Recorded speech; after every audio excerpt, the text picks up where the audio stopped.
දවසක් ඔයාලට. ඔන්න අද මම ඔයාලත් එක්ක කතා කරන්න හදන්නේ ඔයාලා ලියන විභාග වලින් අඩු ලකුණු ලැබෙන්න බලපාන හේතු කිහිපයක් ගැන. ඉතින් අපි බලමු මොනවද මේ හේතු කියලා. පළවෙනි කාරණාව තමයි ඔයා ටයිමින් ප්‍රැක්ටිස් කරන්නේ නැති එක.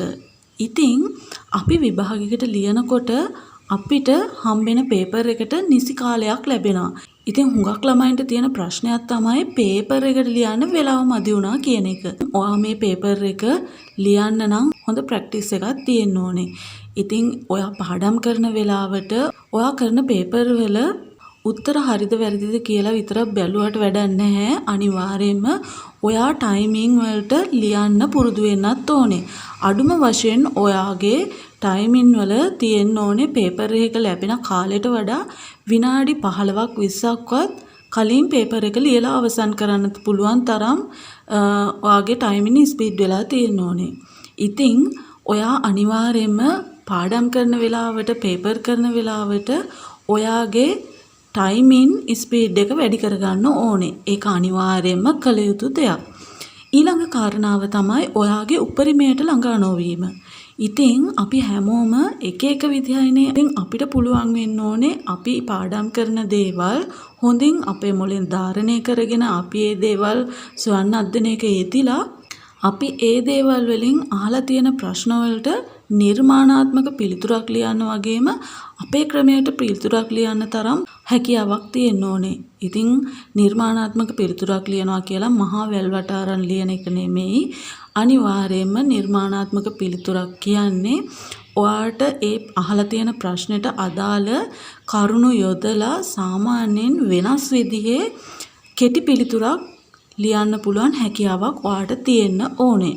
ඉතින් අනිවාර්යයෙන්ම ඔයාගේ උපරිමයට ළඟා වෙනවා කියන්නේ අන්න ඒකයි. ඊළඟ එක තමයි විභාගය ගැන ඕනෑවට වඩා සිතීම. ඉතින් විභාගයක් ලඟ වෙනකොට අපිට ටිකක් බය හිතෙනවා. විභාගයක් තියෙනකොට අපේ හිතට චකිතයක් බියක් දැනෙනවා. ඒ වගේම ආතතියක් දැනෙනවා.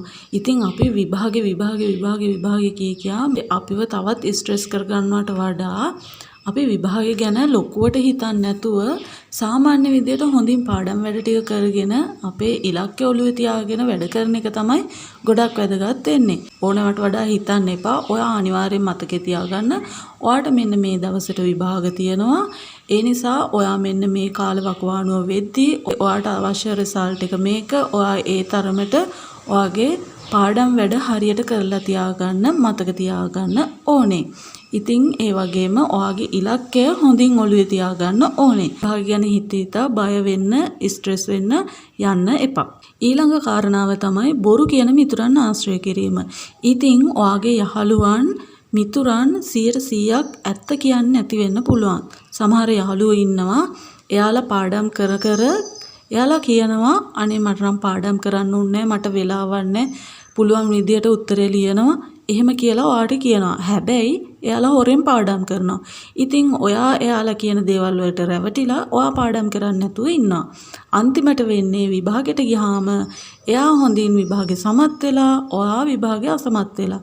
ඉතින් ඒ නිසා ඔයා බුද්ධිමත් වෙන්න ඕනේ. යාළුවෝ මොන දේ කිව්වත් ඔයාගේ පාඩම් වැඩ හරියට කරගෙන ඔයාගේ විභාගෙට සූදානම් වෙන එක ඔයා ඒ දේවල් හරියට කරන්න තරම් ඔයා බුද්ධිමත් වෙන්න ඕනේ. ඊළඟ කාරණාව තමයි පුහුණුව නැතිකම. ඉතින් විභාගයකට යනවා නම් අනිවාර්යෙන් අපිට පුහුණු වීමක් අවශ්‍යයි.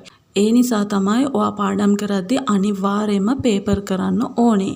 ඉතින් ඔයා එක එක ගුරුවරුන්ගේ පේපර් හොයාගෙන ඔයාට තියෙන හැම පේපර් එකක්ම හොයාගෙන පුළුවන් තරම් පේපර් කරලා ඒවට පුහුණු වීම කරන්න. ටයිමින් ස්පීඩ් එක හදාගන්න.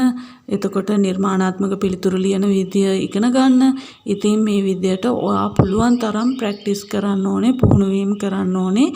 ඔයාගේ පේපර් වලට සාර්ථකව උත්තර ලියන්න. ඉතින් ඒ නිසා ඔයා පාඩම් කරන දවස් කල් දම ඉන්න එපා. අනිවාර්යෙන් එදිනෙදා වැඩ එදිනෙදාම කරන්න. ඔයා හොඳ පුහුණු වීමකින් ඔයා විභාගෙට බය නැතුව යන්න, හොඳ ලකුණු ප්‍රමාණයක් ගන්න, හොඳ රෑන්ක් එකකට යන්න නම් ඔයාට අනිවාර්යෙන් පුහුණු වීම අවශ්‍යයි. ඉතින් අනිවාර්යයෙන්ම විභාගයකට සූදානම් වෙනවා නම් ඔයා ඔයාගේ විභාග වෙනුවෙන් කැපවීමෙන් වැඩ කරන්න ඕනේ, වෙහෙස නොබලා වැඩ කරන්න ඕනේ. ඉතින් ඉගෙන ගන්නේ, පාඩම් කරන්නේ, අපි විභාග ලියන්න, විභාග වලින් හොඳට සමත් වෙන්න, සමත් වෙලා ඔයාගේ ටාගට් වලට යන්න.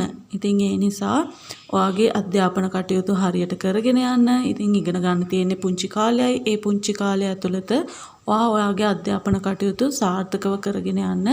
විභාග වලින් විශිෂ්ට ජයග්‍රහණ ලබා ගන්න තරම් ඔයා හොඳ දක්ෂ ළමයෙක් වෙන්න ඕනේ.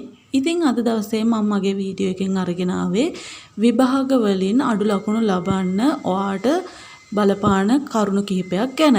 එහෙනම් ඉතින් මං හිතනවා අද දවසේ මගේ වීඩියෝ එක ඔයාට ගොඩක් වැදගත් වෙන්න ඇති කියලා. ආයෙත් දවසක හම්බ වෙන්න එනකන් ඔයාලා හැමෝම පරිස්සමට සතුටින් ඉන්න ඕනේ. එහෙනම් ඉතින් මං ගිහින් එන්නම්.